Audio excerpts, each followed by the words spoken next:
66 पान क्रमांक 38। ओम श्री परमात्मने नमः।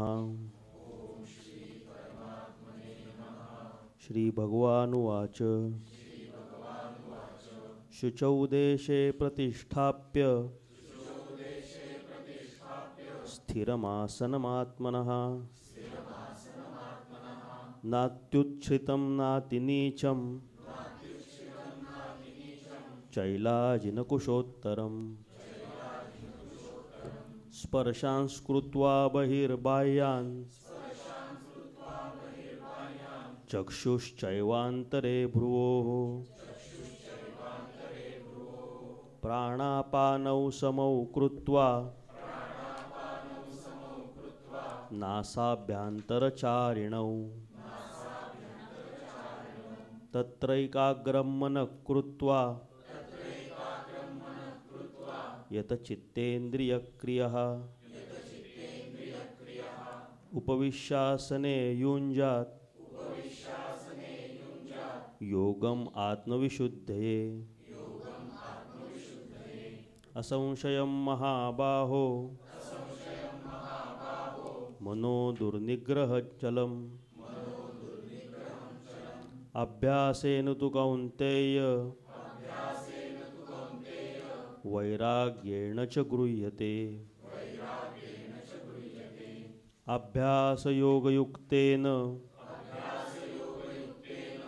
चेतसा नान्यगामिना परमं पुरुषं दिव्यं याति पार्थानुचिन्तयन्। श्री कृष्णार्पणमस्तु।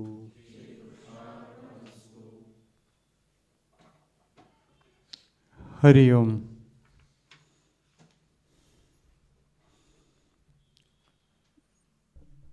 योगाचा प्रांत सुरू झाला। शुचो देश प्रतिष्ठाप्य याच्यापासून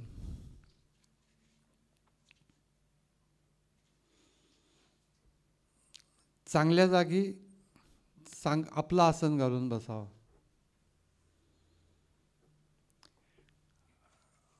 आपलं आसन घालून बसावं हे सांगण्याचं कारण असं आहे की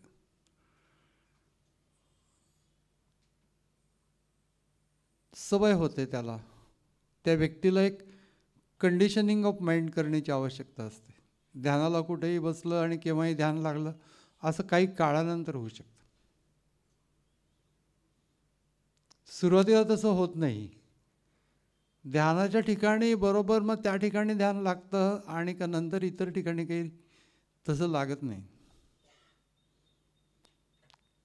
पण सुरुवातीला कंडिशनिंग ऑफ माइंड करायला लागतं। तसं हे आहे शुचो देशे, पवित्र जागी। शुचो म्हणजे पवित्र जागी, निरनिराळ्या तीर्थांच्या जागी, क्षेत्रांच्या जागी, असा अर्थ याच्यामध्ये अभिप्रेत नाही। तिथं फार गर्दी असते आणि गोंधळ असतो।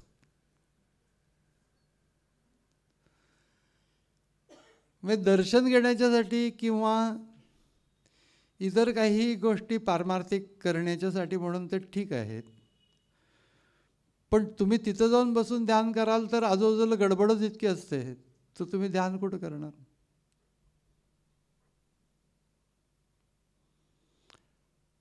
म्हणून शुचौ देशे या शब्दाचा अर्थ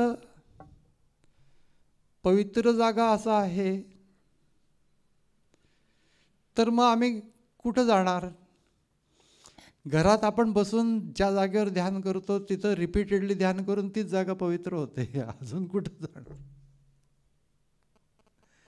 एका विशिष्ट ठिकाणी आसन घालून ठेवलेलं आहे आणि मग तिथं जाऊन ध्यानच करायचं आहे। तिथं बसून वर्तमानपत्र वाचायचं नाही आहे, इतर कुठलीही ॲक्टिव्हिटी त्या आसनावर बसून करायची नाही। या कारण मनाला सवय लागली पाहिजे। मग हळूहळू मनाला सवय लागते की तिथं बसल्यानंतर ध्यानच करायचं। इतर विचार त्यावेळेला मनामध्ये येतात वगैरे, सगळं सोडून देण्याच्यासाठी म्हणून, मनाचं कंडिशनिंग करण्याच्यासाठी म्हणून पहिल्यांदा काही दिवस तरी असं करायला लागतं की आपल्याला सर्व तयारी करायला लागते, योग्य वेळ पाहायला लागते. ही तर बऱ्याच वेळेला आवश्यकता असतेच.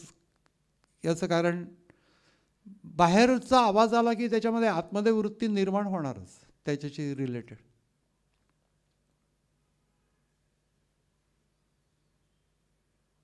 सोसायटीमध्ये फ्लॅट आहे आणि ध्यानाला बसलं बाल्कनीमध्ये आणि खाली कुणीतरी गाडी स्टार्ट केली, कोण असेल? इतके सकाळी कुठे निघाले असतील? काहीतरी वृत्ती रिलेटेड निर्माण होऊ शकतात.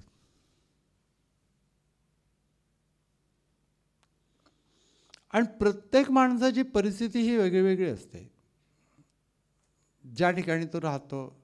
हे सगळं लक्षात ठेवायचं की हे आपल्या घरामध्ये आपण करण्याची गोष्ट आहे.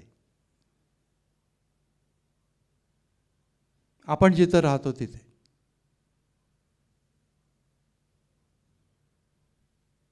दुसरीकडे कुठेतरी जाऊन त्या ठिकाणी जाऊन करायचं आहे प्रत्येक वेळेला, असं शक्यच नाही आहे.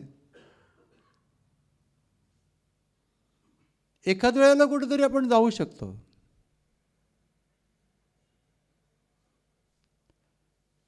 पण एक तर त्या ठिकाणी निवांतपणा पाहिजे, पवित्र वातावरण पाहिजे, गडबड गोंधळ आजूबाजूला नको. हे सगळे कंडिशन बाहेरच्या लोकांवरती आपण लादू शकत नाही.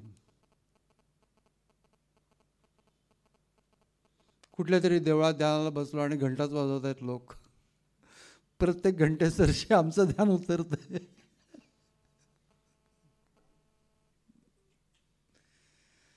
म्हणून शुचोपदेश आहे शेवटी काय की ध्यानाच्या सूक्ष्मतेत जायचं असेल तरच्या या गोष्टी आहेत.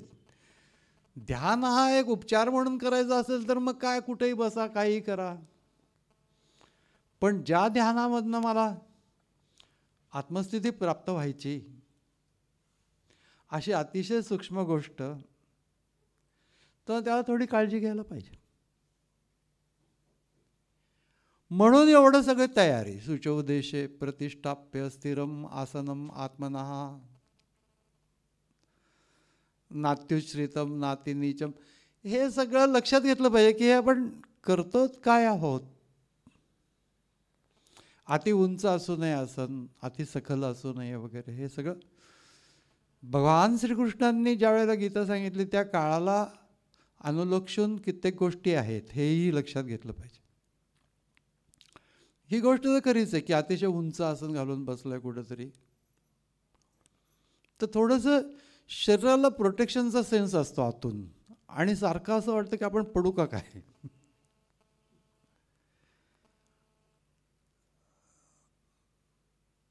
म्हणून जास्ती उंच आसन घालू नये, सखल आसन घालू नये हे सांगण्याचं कारण, पूर्वीच्या काळी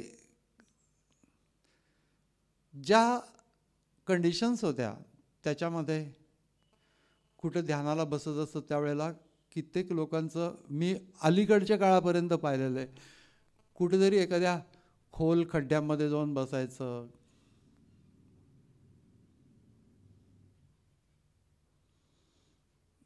अगदी गुरुदेव रानडेंच्या काळापर्यंत चालू होत होते.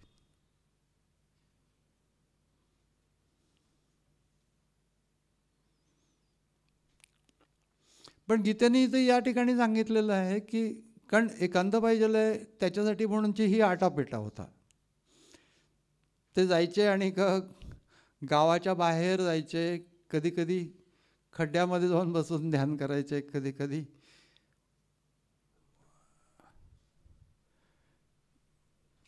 कारमध्ये ध्यान करायचे,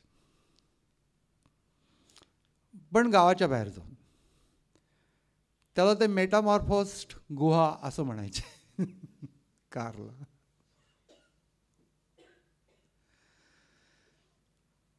म्हणजे शेवटी आपली जागा आपल्याला स्वतःलाच निवडायला लागते, तयार करायला लागते, आणि शक्यतो आपल्या घरामध्येच ते करावं. कुठेतरी जाण्याचा प्रयोग करू नये. घरातल्या लोकांवर सुद्धा आपला कंट्रोल असतो असं नाही आहे, पण आपण लवकर उठलो तर ते झोपलेले असतात, त्यामुळे तेवढा कंट्रोल येतो.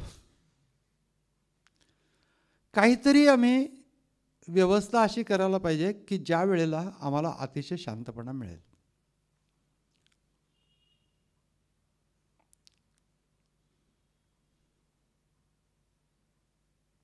चैल अजिन कुश. कुश म्हणजे एक प्रकारचं गवत, ते सगळ्यात खाली घालत असत. त्या काळातली गोष्ट आहे. आता आपण कुठेतरी कुश शोधत बसायला लागलं, ध्यान बिन काही जायचंच नाही, आपलं कुश शोधतायत.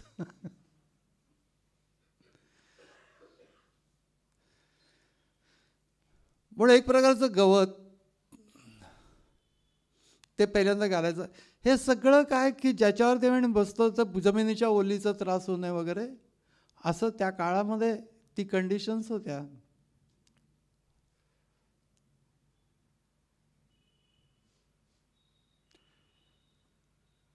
अजिन याचा अर्थ चर्म, एखादं व्याघ्र चर्म किंवा मृगचर्म ते घालून बसणे. त्याच्यावरती एखादं धूतवस्त्राची घडी. चैल अजिन कुश असं घालून बसायचं. बाई रानावनामध्ये कुठेही ध्यान करायचं असेल किंवा ज्या काळामध्ये जिथं ते आश्रम होते त्या आश्रमांच्या जवळपास कुठेतरी बाहेर वनामध्ये ध्यान करायचं आहे, त्यावेळेला हे अशा प्रकारचे आसनं ठीक होते. आता कोण जातं आहे वनामध्ये? वनच कुठं राहिलेली आहेत. पहिली गोष्ट म्हणजे साईट सीइंगला जर गेलं तर वन दिसतं, मग खूप लोक असतात त्यावेळेला फोटो काढत असतात इकडे तिकडे. पण ते करता येणार नाही.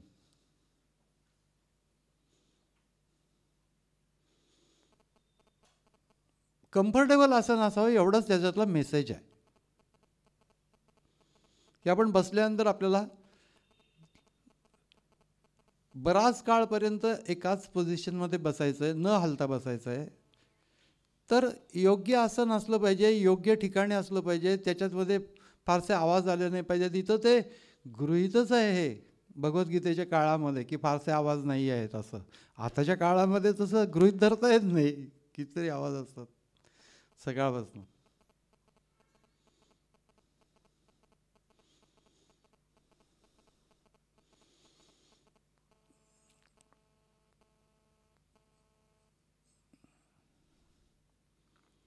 म्हणून शुचोदेशे प्रतिष्ठाप्य स्थिरमासनमात्मनः नात्युश्रितम नाती नीचम चैलाजिन कुशोत्तरम. हे सगळं ध्यानाची सुरुवात एकदम बाह्य भाग आहे, पण त्या सगळ्या गोष्टी सांभाळायला लागतात. एकदम अंतरस्थितीला आम्ही जाऊ शकत नाही. इथपासून सुरुवात करून खरं तर याच्यानंतर त्या 5व्या अध्यायातला श्लोक घेतलेला आहे, स्पर्शान कृत्वा बहिर्बाह्यान. तिथं बसून करायचं काय? स्पर्श म्हणजे निम्या प्रकारचे विषय बाहेरचे बाहेरच ठेवायचे. म्हणजे बाहेरचे विषय बाहेरच ठेवायचे म्हणजे बाहेरच ठेवतो आपण. डोळे मिटल्यानंतर बाहेरचे विषय बाहेरच ठेवायचे, म्हणजे आतमध्ये येऊन द्यायचे नाहीत, म्हणजे वृत्ती उठून द्यायचे नाही.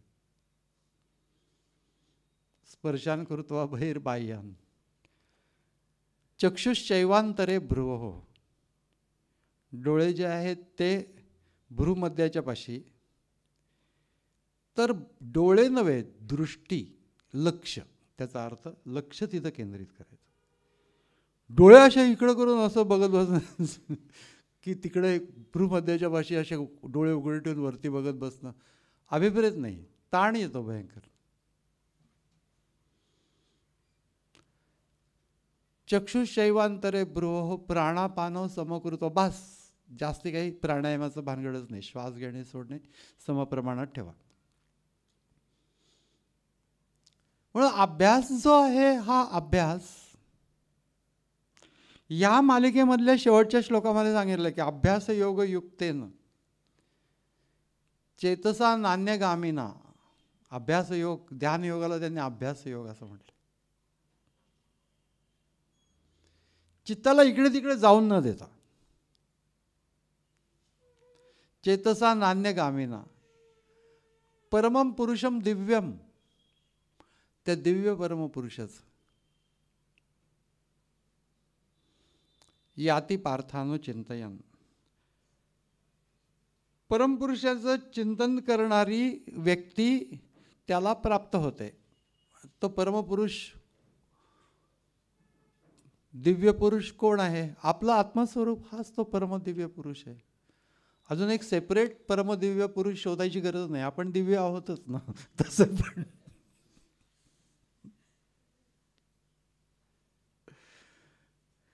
परमं पुरुषम दिव्यम याती, त्या दिव्य पुरुषाला प्राप्त होतं.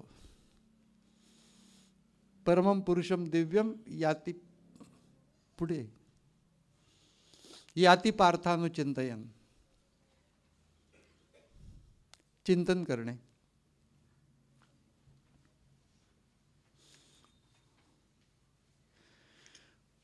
पण सगळा ध्यानयोग एकदम एका बैठकीमध्ये समजून घेता येणं शक्य नाही आहे. पण त्याचे एलिमेंट्स आपण समजून घ्यायचे एक एक, की नको त्या गोष्टींच्या नादी लागायचं नाही. पहिली गोष्ट म्हणजे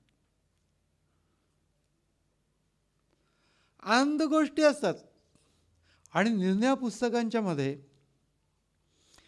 जे लोक कधीही ध्यान करत नाहीत ते लोक ती पुस्तकं लिहितात आणि मग ते काहीच्या काहीच त्याच्यामधल्या गोष्टींच्या वरती, वाटलेल्या गोष्टीवरती भर देऊन ठेवतात.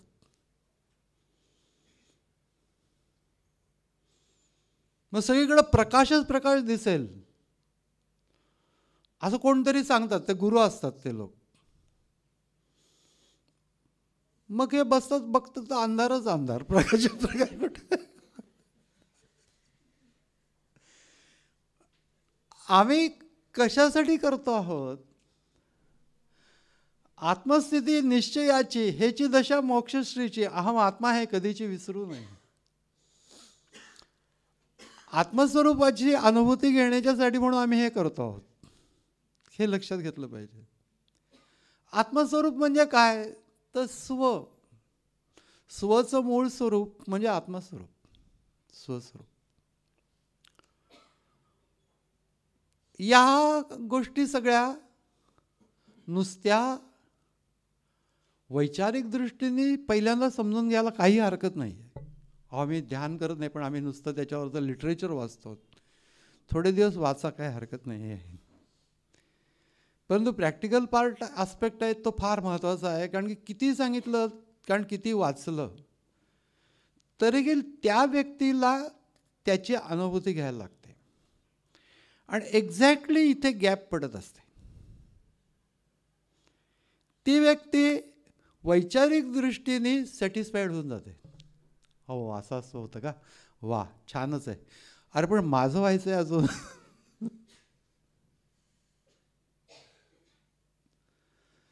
तर वैचारिक दृष्टीने सॅटिस्फाईड होऊन म्हणजे जो लाभ व्हायला पाहिजे प्रत्यक्ष अनुभूतीचा, तो लाभ त्या व्यक्तीला प्राप्त होत नाही. ते अनेक गोष्टींच्या मध्ये स्वतःला गुंतवत असते. आणि मुख्य गोष्ट म्हणजे कधीही स्ववरती लक्ष केंद्रित करत नाही. मग बाहेरच्या एखाद्या प्रतिमेवरती लक्ष केंद्रित करेल, आनंद गोष्टी करेल, पण तो सेल्फवरती कधीही अवधान केंद्रित करणार नाही. आणि एक्झॅक्टली सगळा फोकस योगशास्त्राचा, भगवद्गीतेचा सेल्फवरती लक्ष केंद्रित करण्याचा आहे. आणि जर का मोठ्या माणसानं जरी विचारलं तरी लहानपणापासून मोठे ते होईपर्यंत, म्हणजे वयाने मोठे होईपर्यंत, कितीतरी वयापर्यंत कधीही कुणीही या गोष्टीवरती फोकस केलेलं नाही आहे, जोर दिलेला नाही आहे. आणि हे आमच्या अध्यात्मशास्त्राचं मध्यवर्ती असून देखील, योगशास्त्राचं मध्यवर्ती असून देखील सेल्फला ऑल द टाइम बाजूला टाकलं गेलेलं आहे. प्रचारच नाही झाला त्याचा. क्वचित त्याच्यावरती फोकस केलेले काही लिटरेचर आहे, जसं की रमण महर्षींचं आहे, स्वामी स्वरूपानंदांनी स्वस्वरूपानुसंधानम भक्तिरित्यभिधीयते. आचार्यांनी, शंकराचार्यांनी याची व्याख्या केली. भक्ती म्हणजे काय? तर स्वस्वरूपाचं अनुसंधान म्हणजे भक्ती. इतकं स्पष्ट असून देखील हा ध्यानयोग अंधारात राहिल्यासारखा झाला.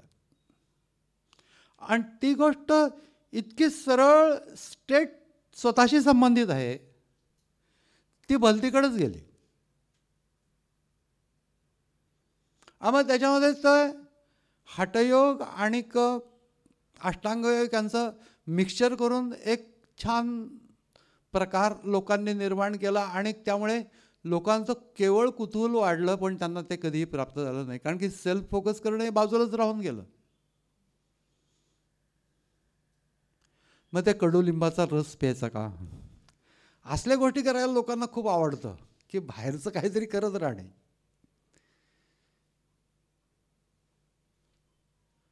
दीर्घ पूरक करायचा, रेचक,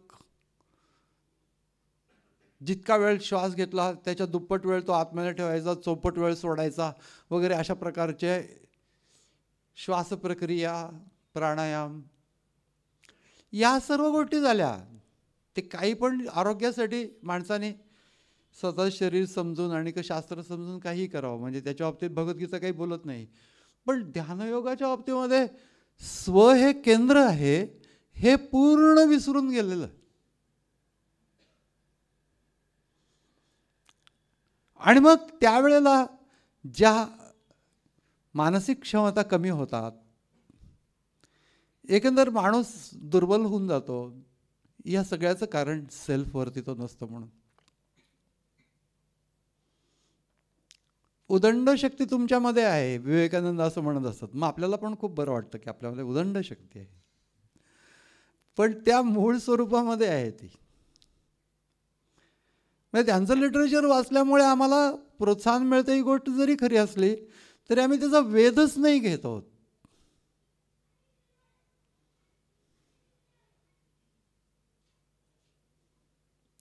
सद्गुरु कृपा तेची किल्ली, जेणे बुद्धी प्रकाशली, द्वैत कपाटे उघडली एकसरा, असं समर्थांची ओवी आहे. सद्गुरु कृपा हीच किल्ली. म्हणजे सद्गुरु कृपा म्हणजे काय?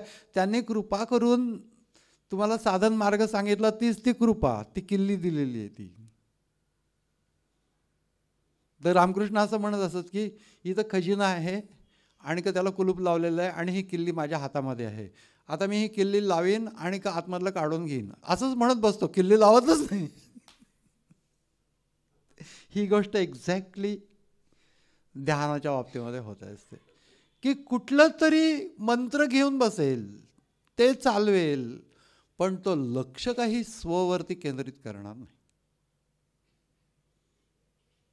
आणि एक्झॅक्टली ही गोष्ट आत्मसंस्थ मन कृत्वा न किंचित अपि चिंतयेत, हे त्याचं सूत्र आहे भगवद्गीतेमध्ये दिलेलं.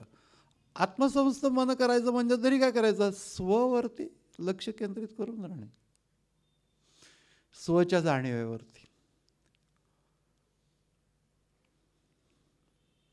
कुठल्याही व्यक्तीला समजण्यासारखं आहे, अवघड नाही आहे काही.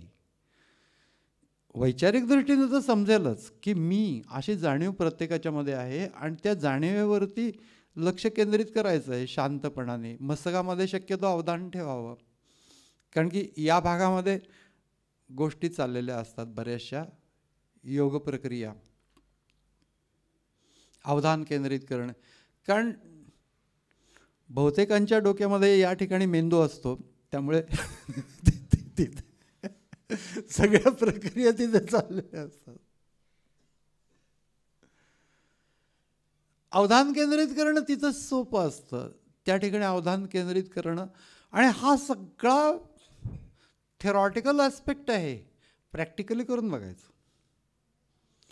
10च मिनटं येतो आम्हाला, काही हरकत नाही. 10 मिनटामध्ये तू फक्त सेल्फवरती राहण्याचा प्रयत्न कर. त्याच्यापेक्षा जास्त वेळ देता येत नाही, नको दिवस, पण तू जेवढा वेळ आहे तेवढा वेळ एक्झॅक्ट कोअरमध्ये जायला पाहिजे. काही कारण नसताना आम्ही इकडं तिकडं फापलत बसतो.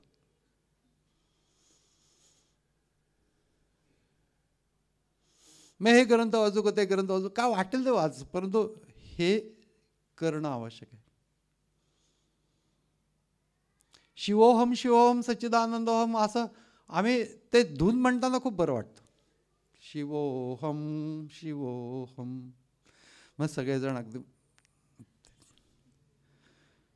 पण त्या गोष्टीवरती लक्ष केंद्रित करणे, शिव मी आहे ही धारणा आहे, हे ध्यान नव्हे.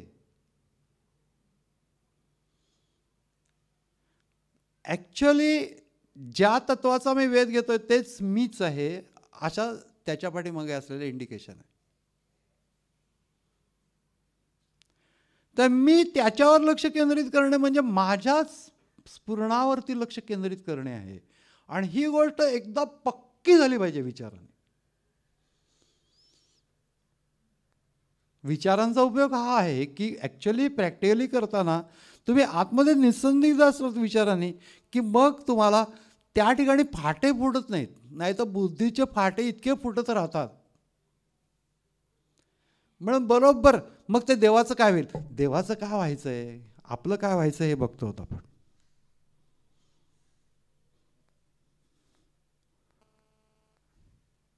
आम्ही तर लक्ष व्हायचं हे संकल्प सोडलाय. पण का सोडला? काय नाही, लक्ष द्यायचा संकल्प सोडा ना, की लक्ष द्यायचं आहे. लक्ष व्हायचा कुठं आहे, द्यायचं आहे. कुठं लक्ष द्यायचं आहे, स्ववरती लक्ष द्यायचं आहे. एवढं एकच सूत्र आहे आणि का ही एकच प्रक्रिया आहे, स्ववरती अवधान केंद्रित कर.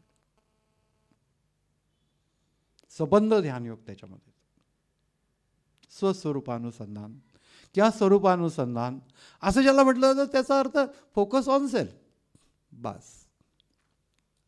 मग त्याच्यानंतर त्याची प्रक्रिया जशी जशी नीट स्थिर होईल तसं तसं ते जे सेल्फ आहे ते सेल्फ जास्तीत जास्त जाणीव म्हणजे कॉन्शियसनेस जास्तीत जास्त स्पष्ट होईल. झटकन म्हणजे जो आम्ही पहिल्यांदा थॉट प्रोसेस, त्या थॉट प्रोसेसने हळूहळू कॉन्शियसनेस, मग तो कॉन्शियसनेस कॅच करणं, मग त्याच्यानंतर to be in the state of consciousness, मग त्याच्यामध्ये थॉट येतात, कॉन्शियसनेस मिंगल करतात आणि हे सगळं चाललेलं असतं.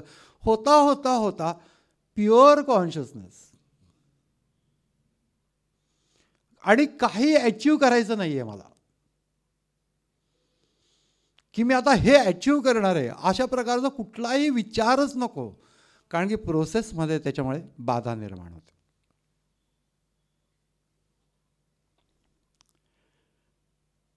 मी तुम्ही देवाच्या माध्यमातून जर का जात असाल, एखाद्या देवतेच्या माध्यमातून जात असाल तर तिचं अस्तित्व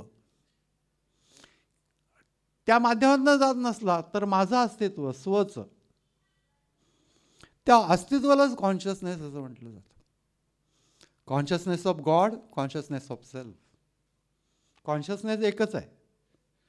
तो देवाचा वेगळा आहे आणि का आपला वेगळा आहे असं नाही आहे. पण आपल्याला कन्व्हिनियंट वाटत असेल तर आपण वाटेल ते करावं, परंतु त्या अस्तित्वावरती राहणे.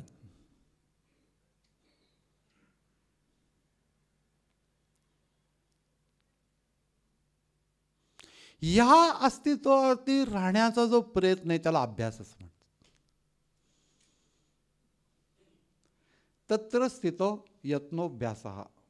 त्या स्थितीवरती येण्याचा प्रयत्न म्हणजे अभ्यास. योगसूत्र. अभ्यास योग युक्तेन चेतसा नान्यगामिना. चित्ताला इकडे तिकडे जाऊन न देणं. चित्त कुठं जाते ॲक्च्युअली? चित्त काय मांजर थोडंच आहे की इकडे तिकडे जायला. चित्तामध्ये इतर वृत्ती उठणं म्हणजे चित्त इकडे तिकडे जाणे. ज्यावेळेला वृत्तींचा उपशम होतो त्यावेळेला चित्त जाण्याचा प्रश्नच नसतो. चित्त नावाची सेपरेट गोष्ट नाही आहे की फिजिकल एंटिटी की इकडे तिकडे ती जाईल.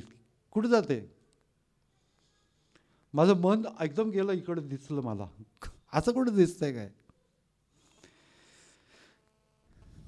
मनामध्ये वृत्ती उठणे आणि त्याच्याशी आमचं अवधान केंद्रित होणे त्या वृत्तीशी, त्याच्यामुळे ते इकडं तिकडं जातं. एवढंच होतं, बाकी काय नाही. म्हणून एकदा क्लॅरिटी ऑफ अंडरस्टँडिंग प्रॉपर झालेलं असलं की तुमचं चित्त इकडं तिकडं मुळीच जाणार नाही, स्ववरतीच राहील. मग हा सगळा अभ्यास योग आहे. अभ्यास योग युक्तेनं परत परत त्याच्यावरती मध्येच वृत्ती निर्माण होते, मध्येच काहीतरी आठवतं, मग काय करायचं, पुन्हा पुन्हा बॅक टू सेल्फ, हा एकच प्रयोग करत राहणे. मग कशाचा आधार घेता आला तर ओंकाराचा आधार घेता येतो, एखाद्या मंत्राचा आधार घेता येतो. काहीतरी लागतं हाताशी किंवा ह्याला धरून मी इकडं जाईन, ठीक आहे, काही जे काय लागेल तुला ज्याची सवय पडलेली असेल त्यानुसार ते तू कर.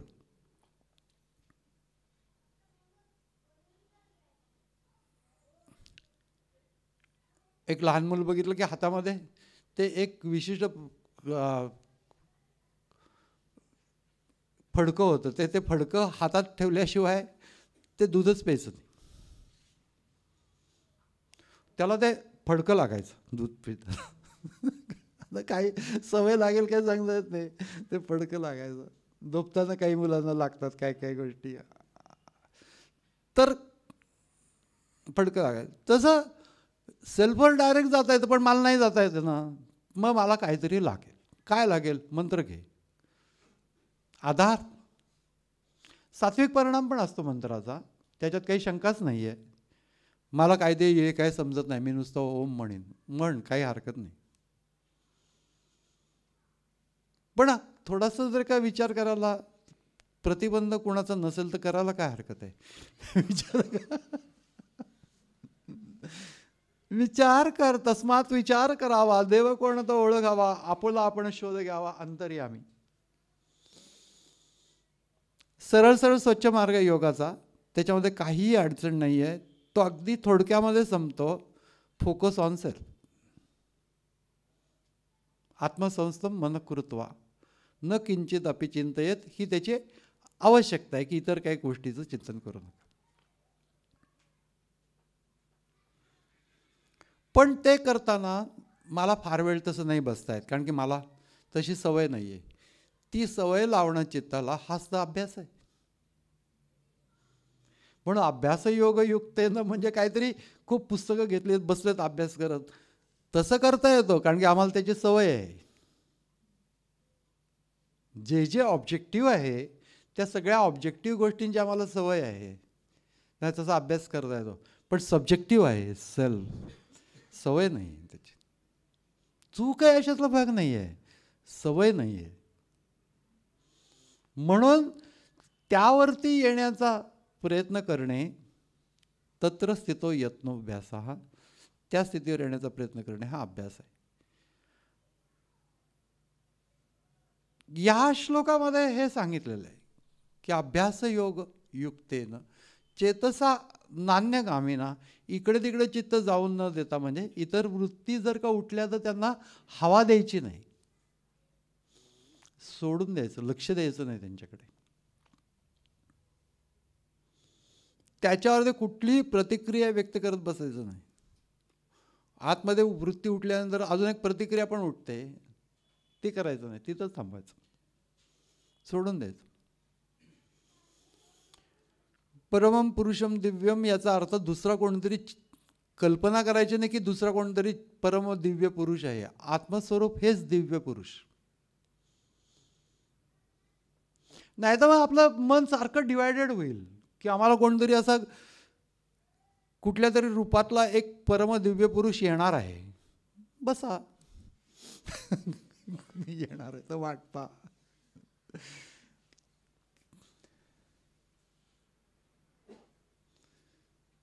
तुम्हीच अमृत स्वरूप आहात असं उपनिषदांची वाणी सांगते.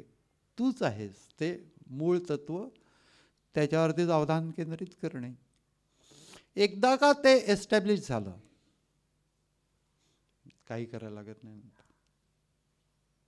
रमण महर्षीने कुठे दुसरी साधना केली होती?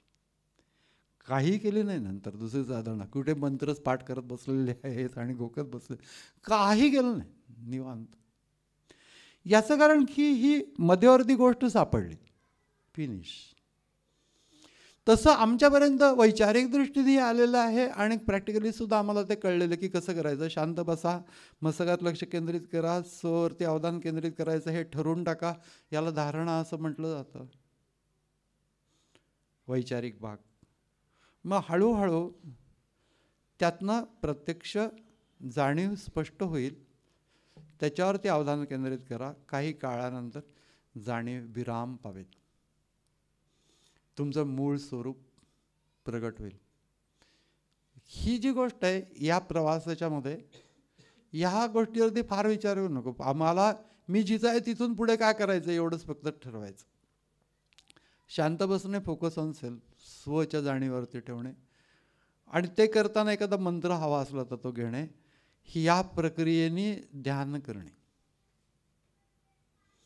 कमी वेळ असला तरी देखील हीच प्रक्रिया थोडा वेळ, जास्त वेळ असला तरी हीच प्रक्रिया जास्त वेळ. पण मग जास्त वेळ बसण्याचा फायदा काय होतो याचं कारण की त्याच्यामधली जी गाढ अवस्था प्राप्त व्हायची, त्याची जी अनुभूती यायची, त्या अनुभूतीला थोडा वेळ जास्ती लागतो. त्यामुळे थोडासा वेळ वाढवण्याचा प्रयत्न करावा, पाऊण तासाच्या वेळापर्यंत आपण, कारण नाही तर मन आवरण्यामध्येच सगळा वेळ जाईल. म्हणून थोडंसं अर्ध्या तासाचं ध्यान पहिल्यांदा स्थिर करणे, पाऊण तास, 1 तास.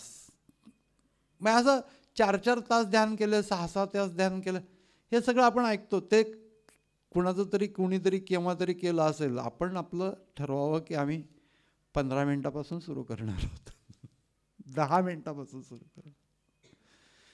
मग मनाला थोडंसं समजून घेऊन हळूहळू त्याचं एकंदर एक्सटेंट वाढवलं पाहिजे. ती एकदम गोष्ट होऊ शकत नाही. त्याच्यासाठी म्हणून त्याला थोडंसं अवसर दिला पाहिजे. मग त्यांनी स्वतःच, म्हणजे आपल्या चित्ताने स्वतःच त्या अवस्थेचा वेध घेण्याची आवड निर्माण करून घेतली. मग काय आपलं कामच झालं. आपल्याला काही नको. ये या मनाचं एकनिके, जे देखली या गोडीची या ठाया सवके, म्हणून अनुभव सुखची कौतुके दावीत जाईचे. अनुभव सुख दे त्याला. बाकीच्या सर्व गोष्टी ज्या आहेत त्या सर्व गोष्टी चांगल्या आहेत. कुठली गोष्ट वाईट आहे, कुठली गोष्ट तुम्हाला खाली नेईल वगैरे असं काही नाही आहे. सात्विकता वाढवणे हा सर्व गोष्टींचा परिणाम आहे. पण असं जरी असलं तरी सुद्धा सात्विकतेच्या पलीकडं, सत्वगुणाच्याही पलीकडे असलेलं ते तत्व आहे, आणि ते तत्व म्हणजेच आत्मतत्व होय. हे एकदा समजून घेऊन स्वस्वरूपावरती अवधान केंद्रित करणे हा मुख्य विषय एवी तेवी आज आला आहे म्हणून तो घेतला. पण सगळेजण आपण करतो आहोत, परंतु मधनं अशा प्रकारचे याच्यावरचे स्वाध्याय पण चांगले झाले होते. म्हणजे पूर्वी युवकांनी स्वाध्याय याच्यावरती प्रेझेंट केले होते, समजून केले होते. मला खूप आनंद झाला की एक्झॅक्टली एक ग्रुप तयार व्हायला पाहिजे किमान, की जिथे हे असं मध्यवर्ती शास्त्र चाललेलं आहे योगाचं. तर काहीच्या काहीच गोष्टी चाललेल्या असतात. तुम्ही जर का बघितलं तर खरोखरीच याच्यावरती फोकस नाही आहे लोकांचा. मग ते कुठल्या तरी गुरूंचंच महात्म्य वाढवायचा प्रयत्न करतात. मग त्यांच्या महात्म्य आहेच आहे आणि त्यांच्याबद्दलचं प्रेम पण असतंच, परंतु शेवटी हे बाजूला ठेवून, आत्मस्वरूपाचं अनुसंधान बाजूला ठेवून इतर सर्व गोष्टी करत राहणे, या गोष्टीने कोरच नसल्यासारखं झालेलं आहे. मग अध्यात्माला प्राण म्हणतात तो हा आहे की स्वस्वरूपाचं अनुसंधान. आणि ते जर का आम्ही करत नसलो तर यांनी आपण सावध व्हायला पाहिजे या प्रकारच्या स्वाध्यायाने, की आपण हे करायलाच पाहिजे. मग आम्ही कमी वेळ करू, स्वतःला कन्सेशन तर द्यायलाच पाहिजे. आपण देतच असतो अनेक वेळेला स्वतःला कन्सेशन. त्याच्यामध्ये हे कन्सेशन द्यायला हरकत नाही, किंवा मी कमी वेळ करीन परंतु मी जरूर करीन, रोज करीन. आणि त्याच्यामध्ये काहीही विशेष असा अवघड न कळण्यासारखा भाग नाही आहे. सेल्फवरतीच राहायचं आहे असं ठरवून शांत बसणे. मंत्राच्या सहित सोहम मंत्र म्हणा, श्रीराम म्हणा, ओम म्हणा, कुठलाही मंत्र आधारासाठी, पण लक्ष स्ववर केंद्रित करणं हे त्याचं मेन उद्दिष्ट आहे. या पद्धतीने आपण करतो आहोत. मधनातनं या गोष्टीला आपण उजाळा देत राहू, आणि त्याचा इतर भाग काय आहे तो पुढच्या स्वाध्यायांच्यामध्ये बघू. हरिओम.